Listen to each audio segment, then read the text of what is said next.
こんばんは、フェマールでございます。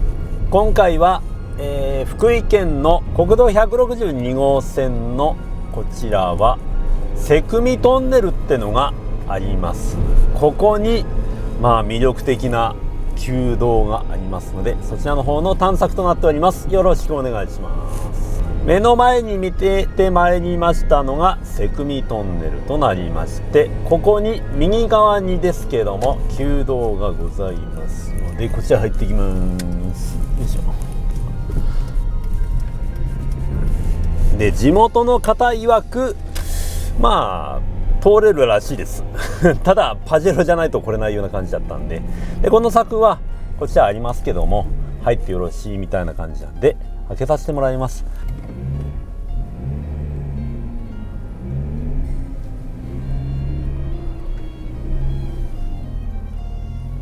では参りましょう。4区に入れました。前回ですけども、先日なんですけども、こちらの道の近くへいろいろと廃道探索来た方にですね、ここの下見に来てたんですね。で、この時フリードで来たんですけども、その時あそこのゲート開いてましたただね、やっぱフリードはちょっときついかなということでやめときました。さあどうなってるでしょうか。さっきの大雨でどういう状況になってるかですよね。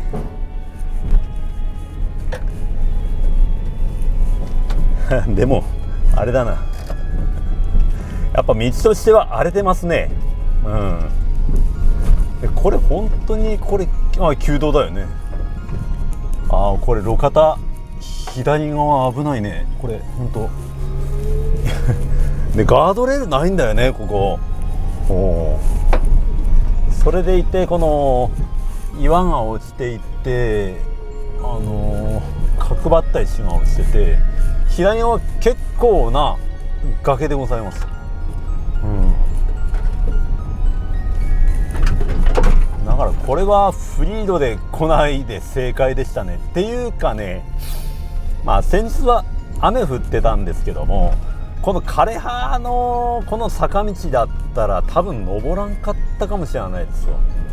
滑ってね、ノーマルタイヤ。でもこれは結構気をつけて走らんとダメですね。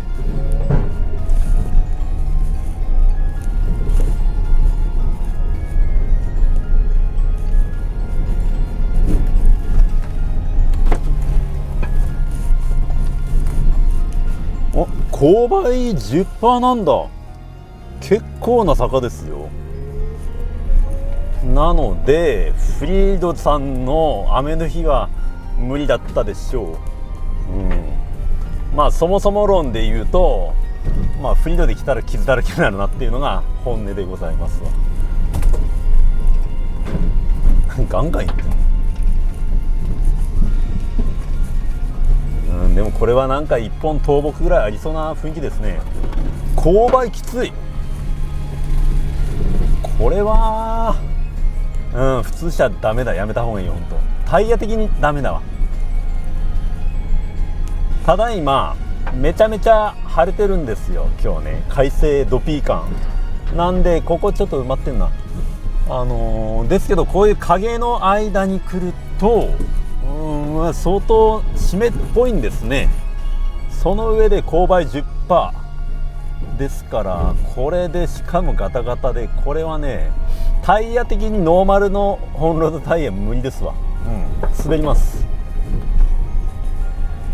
うまいこと切ってくれたるわ。倒木先達様が切っていただいているようで助かります。でもこの音はします。でもほらね、廃道じゃないんだけど廃道感がありますね。で、何がいいかっていうと、この旧国道だったっていうことですよね。トンネル迂回路として存在するんですけども、これは4区系じゃないとやめた方がいいかなと思います。滑ります。楽しい。ここはね、通っちゃいけないわけじゃないんで、ねゲートが区長さん名義でここ通る方はその柵さえ開けて閉めてくれりゃいいよみたいなことが書いてありますんで、ご公認ですからね、この辺は大手を振ってこれるんですけども、ただやっぱ普通車で来られるとかそういった、よろしい車お互い車で来たら必ず傷つきますんで、そこは覚悟してくださいよって。ここからちょっとひどいぞ。ひどいというか、これ落石か、落石マジの、でもえぐれてんね。ちょっとこう止まって見てみましょうか、いっぺん。はい、一旦止まってみましたけども、ここの道から上がってきましたけど、この下がどうなってるかですよね。路面はこれ葉っぱですな。でもね、こう路面この辺ほら、また歯周病のガードレールですわ。またこうざっくりとで下を覗くと、な崖ですね。でこの位置にガードレールがございまして、ここを登ってってるんですけど、結構な勾配ってことですね。でここから見ても結構な急勾配プラス倒木があって、普通車で来ない方がよろしいかなと。で崖、ここら辺は気をつけて走りましょうということです。右側が先ほど言った通り歯周病状態になってる崖ですから、もうちょっと脆くなってる可能性ありますね。だから気をつけてまいりましょう。と言ってもね、左側にこの落石崩落とかこの崖崩れがあると右に寄らざるを得ないっていうこのギャップなんですけどもね、そこら辺は気をつけてまいりましょう。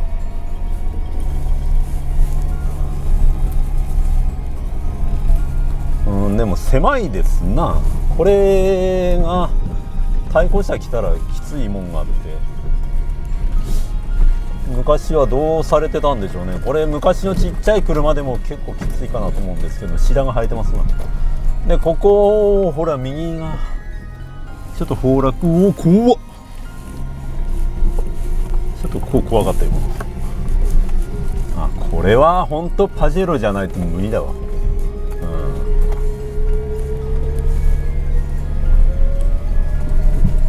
タイヤが怖いんだよね、こういう道はね。もうスペアタイヤは必携ですよ、本当。これはパンクじゃなくてバーストしますな。バーストした場合にこのもう帰れないっていうのがねあるんで、もうスペアタイヤは絶対ですわ。僕なんか2本積んでますからね。ここガードレールなくなってる。これ歯周病だらけやな。ここ歯茎が腫れて崩れてますね。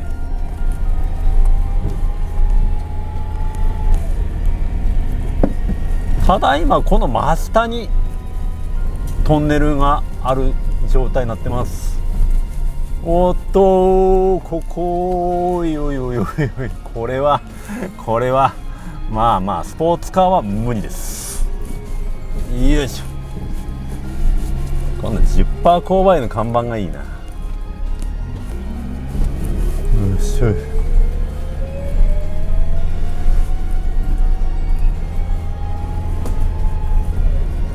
下の方からオフロードバイクっぽい音が聞こえてきたんで、もしかしたら追い抜かれる可能性がありますね。でもこれ公認コースとして、って許可できてる通れる旧道としては楽しいぞこれ。いや危険ですけど、危険の中でも楽しさがありますな。若干のスリリングプラス冒険心あふれる、このなんか攻めがいがあるってまでじゃないけど、程よくちょっとデンジャラスな感じがいいですね。でここも橋がありますけど、この橋すげえな。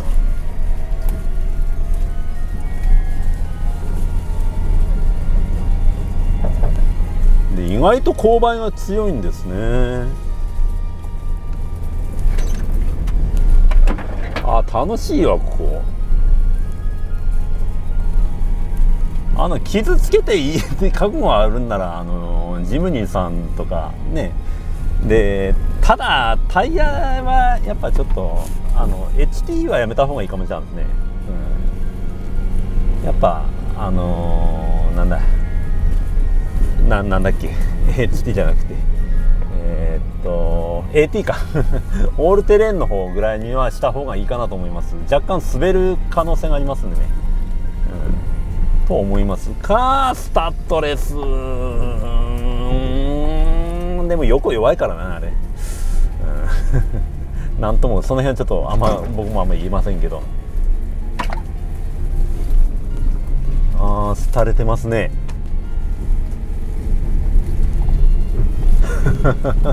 これはちょっと面白いぞいいな、こう大好きよ。こうおすすめしたいですね。軽トラ乗ってる方やったらちょっと来ていただいてもいいんじゃないですかね。看板が見えてきた。この看板なんだ。もう間もなく、もしかしたらこれは後ろにはね、看板はこの先ゲートありの看板でしたね。なので、通行止めとかそういうこと書いてあるわけじゃないです。ここの切り通しもかっこいい。なんか、そしてここ合流点ですね。なんだろうこれ、バス停じゃないよね。なんだこれ、お地蔵さんだ。そして合流地点ですけども、ここがぬかるみや。最後にすげえぬかるみはい、T 字路へ出てまいりましたね。この道路がこちら書いてあるように昭和62年度広域機関林道若狭幹線2項区となっておりますね。この若狭幹線っていうのが素晴らしく景色がよろしいようです。海見ながらのダート道って聞いたことありますけども、ここはまた後で帰りに寄りますわ。で、ここが林道ですね。ただこちらの方へ行くことによって先ほどのトンネルの反対側の出口の方へ向かうはずです。そしてここがトンネル旧道となっております。こちらにお地蔵様ですね。峠の番人様になるかな。そしてこちらなんか古い掘られたなんでしょうね。ただありがたいものだと思います。この掘り割り感がいいよな本当。じゃあこちらの広域機関林道の併用区間になるんかなの方を上がっていきまして、下ってまいりましょう。この辺りはおそらく大丈夫だと思いますけども、さっきの序盤区間は危ないけどすごく僕は楽しかったです。めちゃくちゃ楽しいと思う。この辺りは2倍速あたりで編集させてもらいます。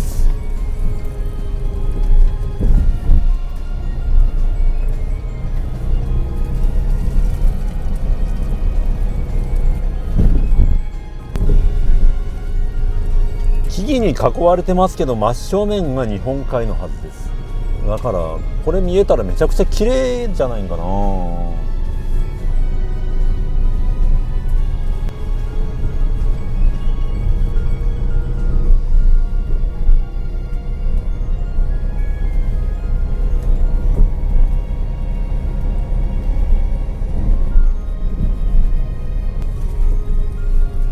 広域機関林道とは書いておりますけども、やっぱり林道ですからね、万全な綺麗な道じゃないことは覚悟してください。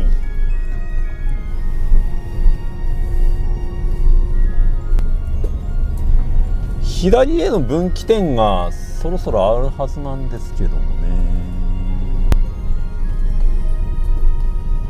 ここかな。ここですね。まっすぐ行くと、機関林道のままですけど、今回の目的はこちら左側の旧道となります。こちらがどうなってるかですよね。ただこの機関林道へのアクセス数になってるからそんなに悪くはないと思うんですけどね。突然ですが私のプライベートの様子です。福井の海辺のお宿で親子3代のプチ旅行を多忙な動画編集の合間を縫って楽しんでおります。とても仕事熱心な私ですので、旅館にいても動画編集などをしてるんですよ。そうなると必要なのはインターネット環境ですが、最近はカフェやこういった旅館でも無料の Wi-Fi が使えるので重宝します。ただ無料 Wi-Fi などって知識のある悪意を持った第三者からすると、私のパソコンで通信している情報を盗み見できるそうです。実際その盗み見のテスト動画を見たんですが、本当に恐ろしいと感じました。盗み見されている画面を見たところ、今自分が見ているサイトの画面が出てるなど映し出されていました。まあ私も石油王ですのでネット銀行に数兆円の残高があり、毎日のようにスイス銀行の口座へ資金移動などしておりますが、たまに無料 Wi-Fi で銀行の口座アカウント ID やパスワードを入力していましたが、これがたまたま悪意のある人物に盗み見された日には、口座のお金を引き出されて無一文になり、一からスタートしなければいけないところでした。そこで私も初めて知った防御策として、サーフシャークの VPN で盗み見を防ぎます。で、VPN って私も含めてですが、知らない方の方が多数だと思います。VPN をざっくり説明しますと、無料 Wi-Fi などで第三者にデータを盗み見されないようにする特殊技術です。その盗み見されないというレベルがものすごく、データの流れそのものにトンネルをかぶせて中身を見れないようにしております。そして聞き慣れない VPN は怪しいものではなく、 iPhone や Android 端末の設定画面にも記されているれっきとした重要な機能です。そして自宅 Wi-Fi や会社で共有している Wi-Fi なら盗み見されないから大丈夫だろうと思ってるかもしれませんが、状態によっては盗み見される可能性もあって、 Amazon などのアカウントパスワードを抜き取られる場合もあります。そういったことから重要な通信をする場合には、サーフシャークの VPN をお勧めします。実際私も使ってますが、他社 VPN に比べ格安で簡単に接続できて、一番気に入っているのは1契約で無制限の端末を保護できる点です。家族のスマホやパソコンすべてに VPN 接続可能な状態にできていますので、我が家の通信は最強のセキュリティです。本当はまだまだ面白い活用法があって、海外の Netflix が日本にいながら見ることができたり、場所の特定がされないなどあるのですが、これはまた別の機会に。今回私の動画を見ていただいた方向けの特典で、クーポンコードフェマールを入力していただくと 83% オフの上に2年契約の場合3ヶ月分が追加で無料。そして期間限定キャンペーン実施中、11月1日から11月11日までの間にご契約いただくと約 85% オフとなります。お試しだけの方には30日間返金保証がつきますので、ぜひ興味のある方は概要欄を確認してください。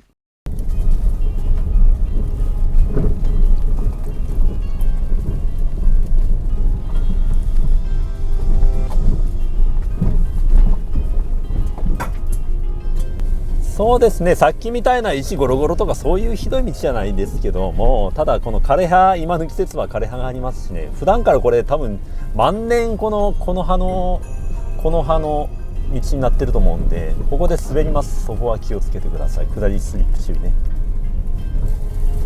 ね。いい道ですわ。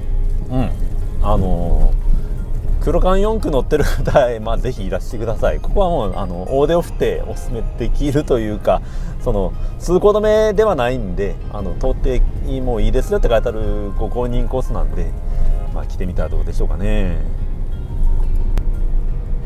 あと気をつけるべきは、こんな道誰も通らないだろうって油断をしていて対向車がいきなり来るっていうパターンがございます。向こうの車もそうやって何も来ないだろうって言って、もうセンターラインっていうか真ん中を越えてくるとかってありますんで、この辺はもう来るだろうっていう気持ちで走ってみてください。カーブミラーもね、この通りもう全然倒れてますしね。それでライトをつけておくってのも大事かなと僕は思います。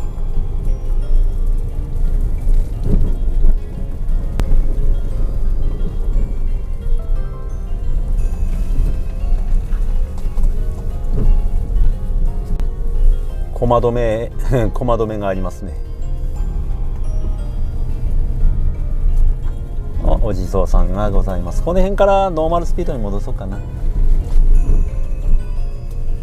喋り通していきます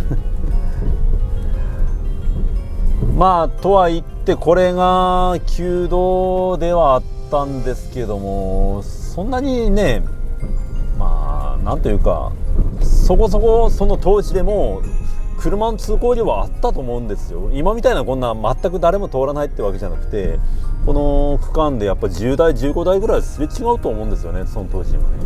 その中でこの狭さでやり過ごしていくっていうのは、この峠大変ですね。で、今この区間っていうのがつづら折れのヘアピンまでいかないんだけど、相当カーブが多いところなんで、結構な難所だったんじゃないかな。冬なんかどうしてたんでしょう。この辺でも海沿いだからそんなには降らないでしょうけども、それでもおそらく多少の積雪はあったと思います。結構気苦労があった峠道だったんだとは思いますね。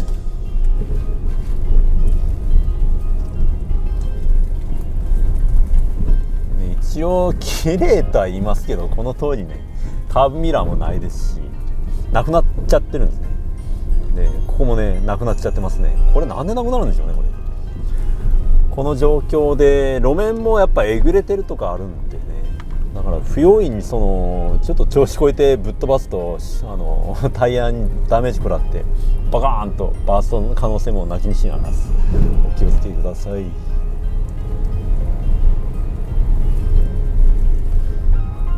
長いな距離が。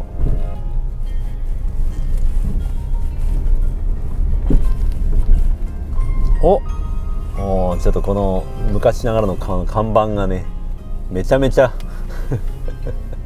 あっちゃ向いてますね。どこを指し示してるんでしょうか。あの方向行ったら僕は海の方の崖まっしぐらなんですけどね、それを誘導するためのいたずらなんでしょうか。はいはいはいはい。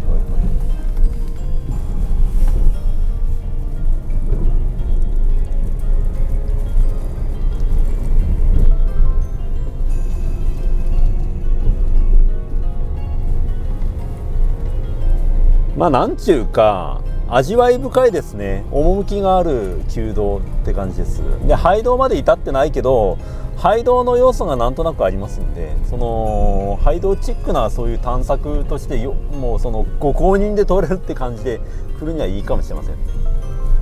箱罠ですね。熊とか出るんでしょうか。